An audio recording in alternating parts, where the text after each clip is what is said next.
கரெக்டான பக்குவத்தில் நார்த்தங்காய் ஊறுகாய் செய்யலை அப்படின்னா நார்த்தங்காய் ஊறுகாய் வந்து கசக்கும், அதே மாதிரி கெட்டு போயிடும். உப்பு காரம் இதெல்லாம் கரெக்டாக வந்துட்டு போட்டு எங்கள் பாட்டியோட ஸ்டைலில் நார்த்தங்காய் ஊறுகாய் எப்படி செய்கிறதுன்னு பார்த்துடலாமா?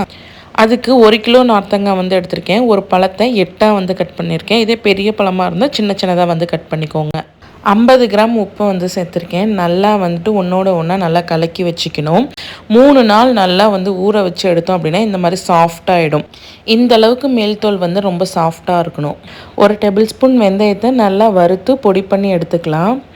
இப்போ ஒரு கடாயில் 200 ml நல்லெண்ணெய், 1 டேபிள் ஸ்பூன் கடுகு நல்லா பொரிஞ்சதுக்கப்புறம் நார்த்தங்காவை சேர்த்து 50 கிராம் மிளகாத்தூள், வறுத்தரைச்ச வெந்தயத்தூள், பெருங்காயம் 1 டேபிள் ஸ்பூன் சேர்த்து நல்லா வந்து மிக்ஸ் பண்ணிக்கோங்க. 10 நிமிஷத்துக்கு ஒருக்கா இந்த மாதிரி நல்லா வந்து கிளறி விடணும். நல்லா வேக எண்ணெய் வந்து இந்த மாதிரி தனியாக வந்து பிரிஞ்சு வந்துடும்.